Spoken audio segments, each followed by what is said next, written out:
Oke, baik. Pada video kali ini kita akan membahas atau belajar tentang materi rangkaian listrik searah. Nah, terlebih khusus kita akan coba menyelesaikan soal tentang rangkaian listrik yang terdiri dari dua loop. Misalkan ini soalnya tentukan besar kuat arus yang mengalir pada tiap-tiap percabangan. Jadi di sini rangkaiannya seperti ini. Nah, untuk menyelesaikan rangkaian ini kita gunakan hukum Kirchhoff. Ya, hukum Kirchhoff ada dua.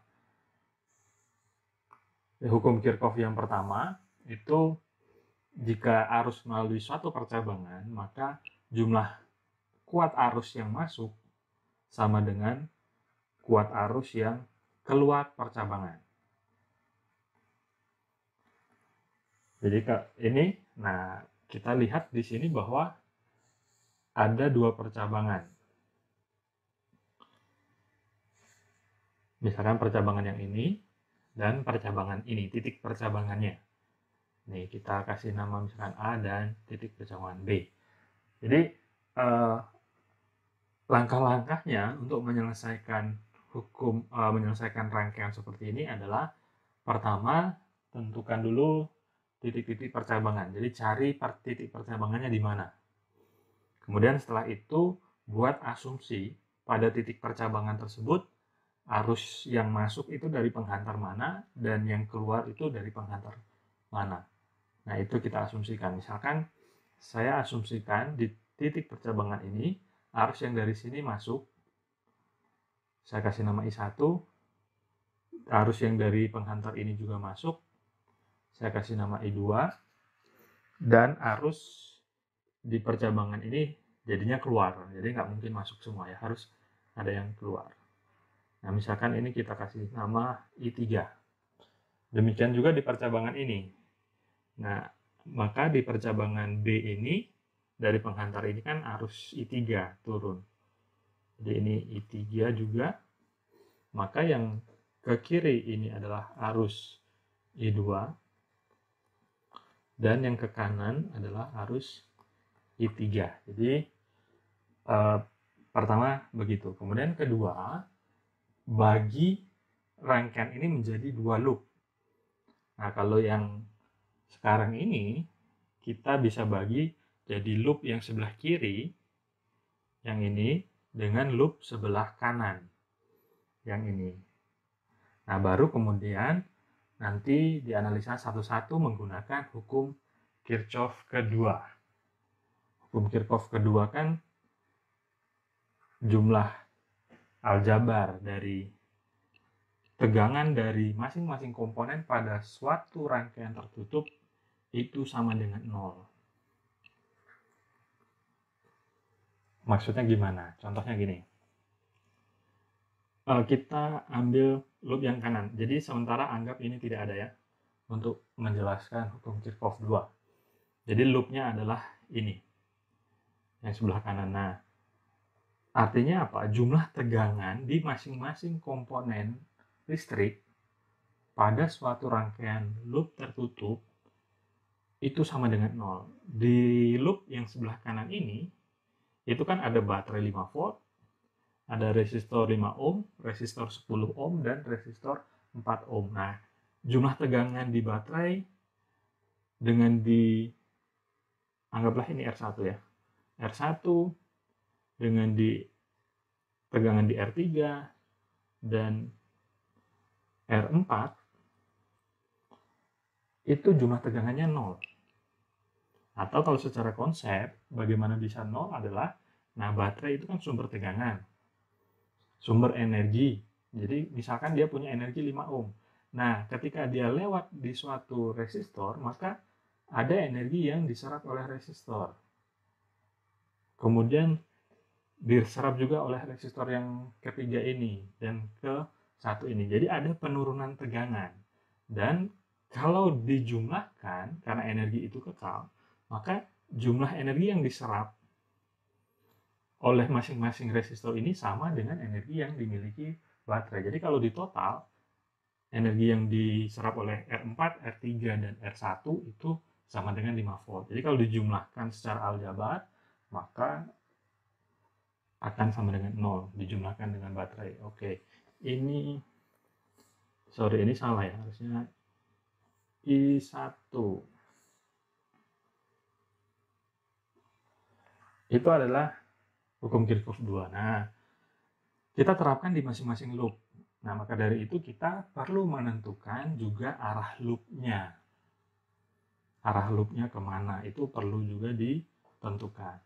Supaya tidak menyulitkan diri sendiri, arah loop itu lebih enak atau lebih mudah kalau searah dengan arah arus yang kita prediksikan. Contoh, di loop sebelah kiri ini kan mengalir arus I2. Nah, arah arus I2-nya kan seperti ini. Ini ya.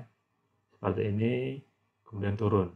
Berarti kita boleh asumsikan arah loopnya seperti ini, searah dengan arah jarum jam. Begitu juga dengan loop sebelah kanan. Kita asumsikan tadi bahwa I1-nya ke kiri, terus turun, terus ke kanan. Nah, berarti kita asumsikan arah loopnya juga demikian. Nah, untuk arah arus prediksi itu tidak masalah. Artinya jika nanti kita dapat misalkan I1 itu min atau negatif, kita dapat bahwa I1 misalkan negatif, bertanda negatif. Artinya negatif ini apa? Bahwa arah arus sebenarnya itu berlawanan arah dengan arah arus yang kita prediksi. Jadi kalau kita tadi prediksi ke kiri, dia dapat negatif, berarti arah sebenarnya adalah ke kanan. Itu jadi tidak masalah. Oke. Nah, jika sudah, maka kita selesaikan persamaan-persamaan yang akan kita dapat dari Kirchhoff 1 dan Kirchhoff 2. Nah, dari Kirchhoff 1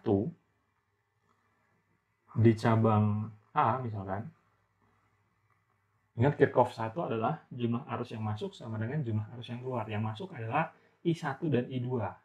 Sedangkan yang keluar adalah I3. Berarti I1 ditambah I2 itu sama dengan I3. Nah, ini kita dapat satu persamaan. Baru kemudian kita analisis masing-masing loop. Jadi kita mulai misalkan loop 1 dulu. Nah, ini loop 1 yang sebelah kiri ini terdiri dari 2 baterai. Ya, anggap aja ini baterai 1, ini baterai 2, berarti ini jadi baterai 3. Nah, ingat bahwa simbol baterai itu adalah 2 garis yang terpisah, tapi panjangnya beda. Yang panjang ini positif, yang pendek negatif. Jadi ini positif, ini negatif. Ini positif, ini negatif. Nah, kalau 2 baterai atau lebih yang negatif ketemu dengan positif, itu artinya dia dirangkaikan secara seri baterainya. Oke, lanjut. Sekarang kita selesaikan masing-masing loop. Loop 1 dulu, loop yang sebelah kiri. Nah, caranya kita tinggal ikutin saja arah loopnya. Boleh mulai dari titik mana saja. Misalkan saya ambil contoh, saya mulai dari titik ini. Nah, arahnya mengikuti arah loop ya. Jadi, ini saya bergerak ke kanan. Jadi, saya ke kanan. Ketemu komponen R2. Berarti tegangan R2 adalah I kali R. V itu kan I kali R. Sesuai dengan hukum Hooke. Maka I yang mengalir di R2 adalah I2 dikali R2. Maka ini adalah tegangan di resistor 2. Kemudian jalan lagi, loopnya belok kanan ya, atau ke arah bawah, ketemu dengan R3. Nah, R3 itu arus yang melalui R3 adalah I3. Berarti kita tambah I3 dikali R3. Kemudian turun. Loopnya belok ke kiri. Ketemu dengan baterai pertama. Nah, untuk baterai ini perlu diperhatikan juga tandanya. Kalau kita ketemu dengan negatif, kutub negatif lebih duluan, berarti untuk tegangan baterai ini adalah min ya. Jadi contoh ini ketemu di kutub negatifnya baterai 1, berarti ini negatif GGL baterai atau tegangan baterai. Jalan lagi, ketemu kutub negatif baterai 2, berarti negatif GGL baterai 2. Jalan lagi, kembali ke titik awal. Nah, berarti sudah tidak ada komponen lagi, maka ini sama dengan 0. Ini untuk loop 1 atau loop pertama. Nah, kita bisa substitusi angkanya. R2 10, berarti 10 kali I2 ditambah R3-nya 10 juga, berarti 10 kali I3 dikurang GGL baterai 1 9, berarti dikurang 9 dikurang 9. Kalau disederhanakan berarti ini jadi, nah ini kita dapat persamaan kedua. Nah, untuk yang loop kedua caranya sama, kita terapkan hukum Kirchhoff kedua. Terserah kita mulainya dari titik mana. Misalkan saya mulai dari titik ini. Nah, arahnya mengikuti arah putaran loop, yaitu berlawanan arah jarum jam. Berarti saya harus ke atas dulu. Nah, ke atas ketemu kutub positif dari baterai ketiga, berarti jadi E3 positif. Jalan lagi ketemu R1, berarti ditambah tegangan dari R1, berarti yang mengalir adalah I1, berarti I1 kali R1. Jalan turun ke bawah, I3 ketemu dengan R3, berarti tegangan di resistor 3 itu adalah I3 kali R3. Turun belok ke kanan ketemu dengan 4 ohm. Nah, arus yang mengalir adalah I1, berarti ditambah I1 dikali 4 ohm. Sudah ketemu di posisi awal tadi, berarti sudah selesai. Tidak ada komponen yang terlewatkan. Nah, setelah itu kita bisa substitusi nilainya.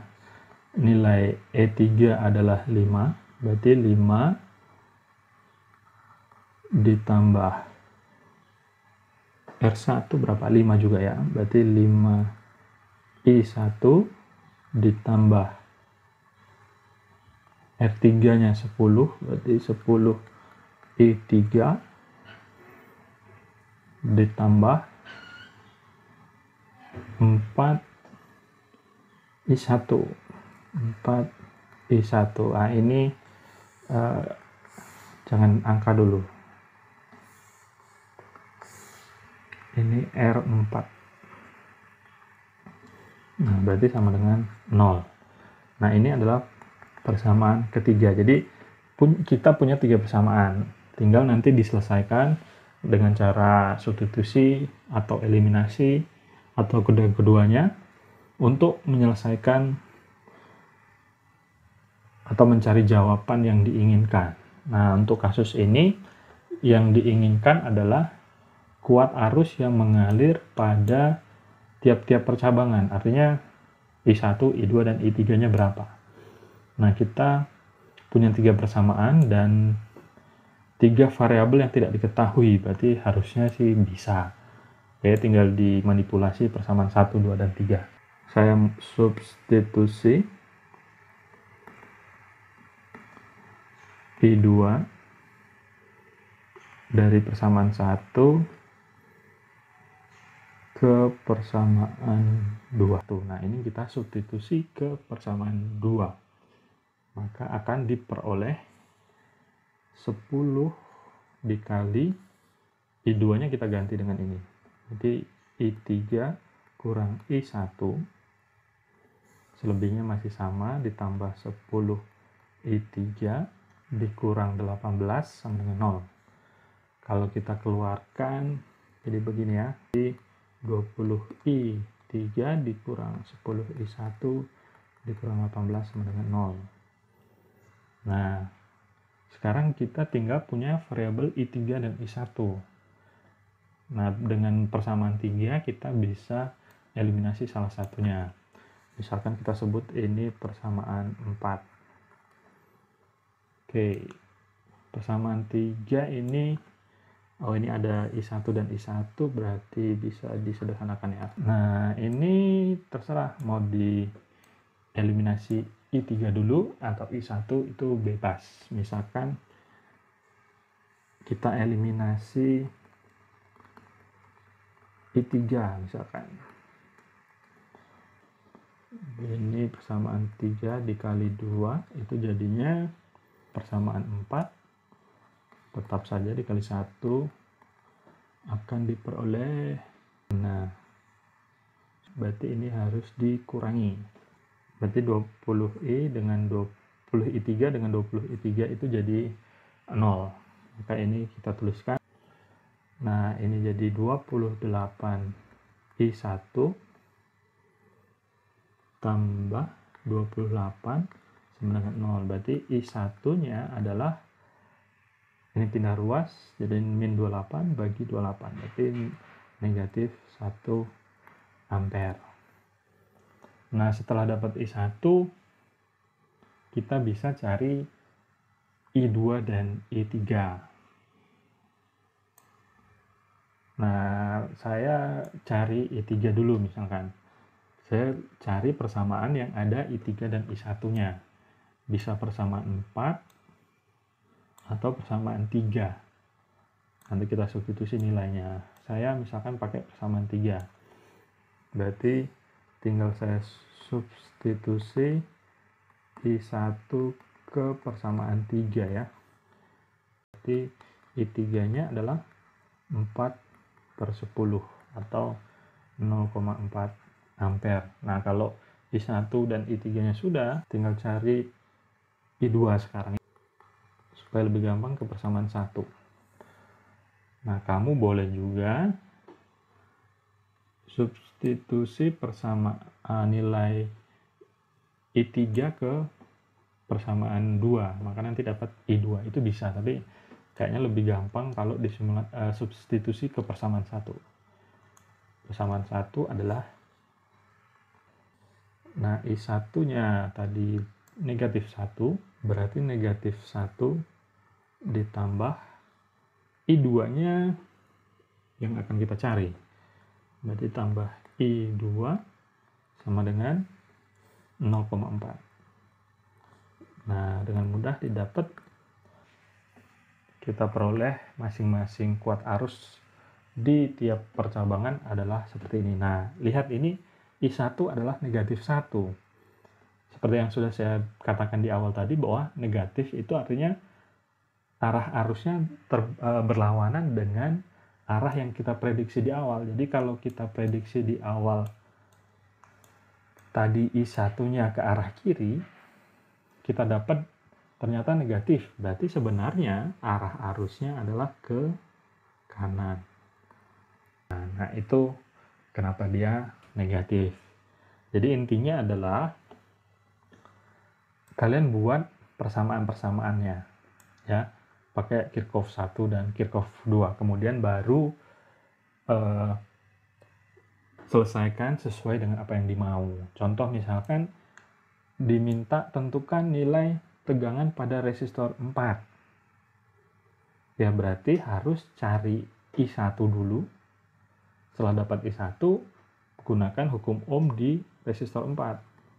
Ya kan? V sama dengan I kali R. Nah, jika sudah dapat I-nya, kita akan dapat V-nya. Begitu. Jadi, tergantung nanti contoh soalnya. Ya, mungkin itu saja dulu untuk video kali ini. Semoga apa yang saya jelaskan dapat dipahami dan akan bermanfaat.